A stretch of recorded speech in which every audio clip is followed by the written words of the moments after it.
Les productions du Mieux qu'on peut présentent Si ça me chante, un podcast orchestré par Nathan Durand pour que l'histoire des chansons n'ait plus de secret pour vous.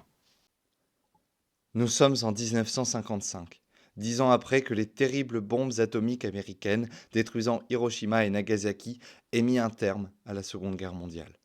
Mais rassurez-vous, 10 ans après comme aujourd'hui, pas de guerre à l'horizon.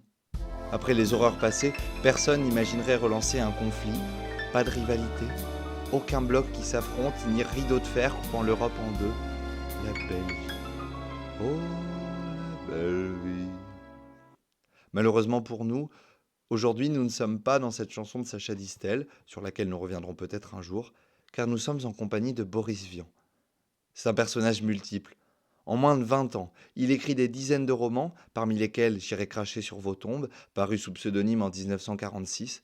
Il est l'auteur de pièces de théâtre, de nouvelles, de recueils de poèmes, de livrets d'opéra, de scénarios de films, d'articles de presse, ainsi que de près de 500 chansons.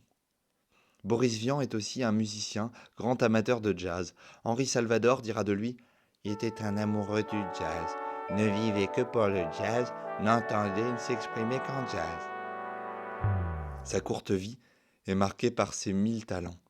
La chanson, à laquelle il se consacre particulièrement dans les années 50, est le reflet de ses convictions, parmi lesquelles figure en premier lieu l'antimilitarisme. Bien que celui-ci n'ait été qu'une victime collatérale de la guerre de 39-45, puisqu'il l'écrivait lui-même « Je ne me suis pas battu, je n'ai pas été déporté, je n'ai pas collaboré, je suis resté 4 ans durant, un imbécile sous-alimenté parmi tant d'autres. » Sa chanson la plus célèbre, Le Déserteur, clame son refus de se battre et dénonce surtout les effets dévastateurs des combats. « Monsieur le Président, je vous fais une lettre. » Un an après son Déserteur, il propose une chanson humoristique, presque celle d'un chansonnier, La Java des bombes atomiques. Il y critique avec beaucoup de drôlerie la guerre froide qui l'entoure. Nous savons peu de choses de l'invention de cette chanson, si ce n'est ce que Vian disait lui-même dans l'émission Si c'était à recommencer de la radio-télévision française 1 an après la sortie de sa chanson.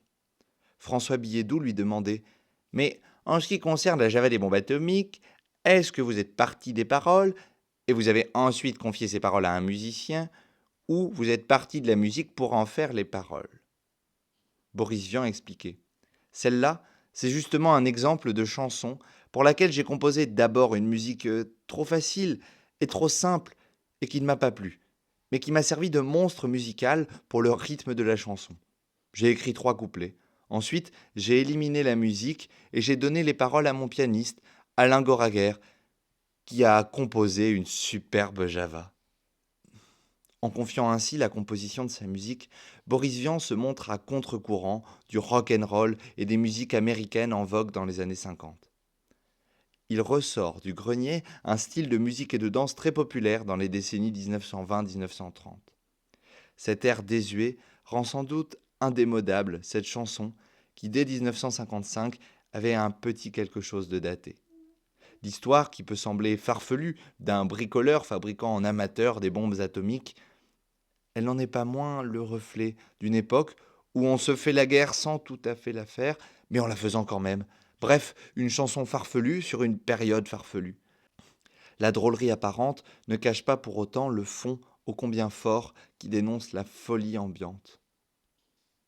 La fin de sa chanson est à l'image de celle de son déserteur. Seulement, ce n'est pas son personnage principal qui meurt par son attachement au pacifisme cette fois, mais les responsables de la guerre. À sa sortie, le canard enchaîné ne tarit pas d'éloges. Boris Vian livre une critique satirique de la folie des armements nucléaires et des absurdités politiques qui l'entourent. Avec un humour mordant et des rimes légères, il raconte les mésaventures d'un inventeur amateur de bombes atomiques. Ah, elle est si loin cette époque.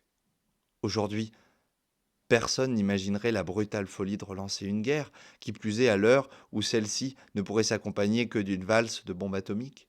Qui pourrait rêver aujourd'hui, comme le racontait Vian hier, d'éliminer quelques dirigeants que ce soit?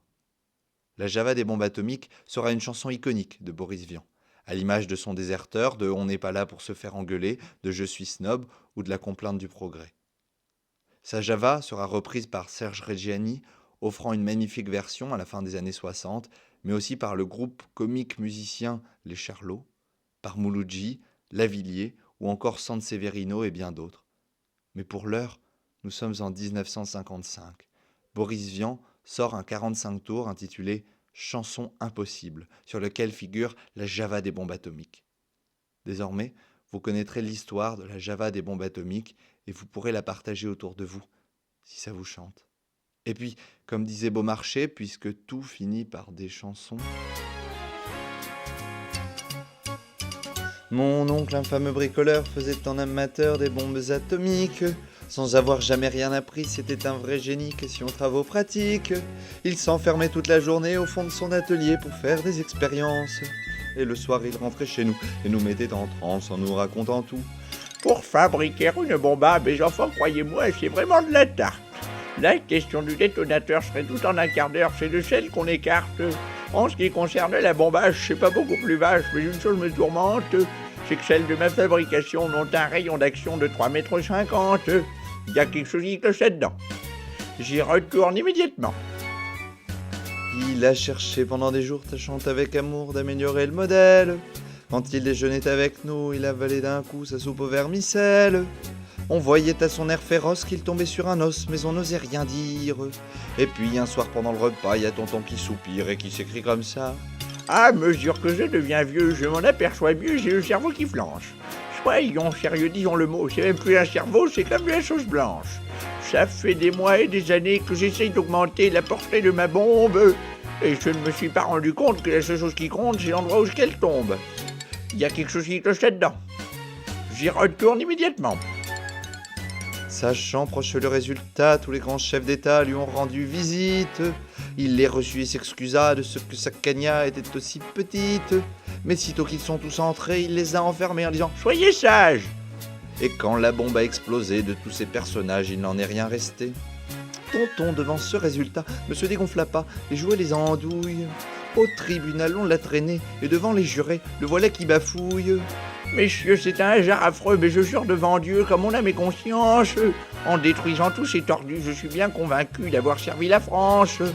On était dans l'embarras, alors on le condamna, et puis on l'amnistia. Et le pays reconnaissant l'élut immédiatement chef du gouvernement.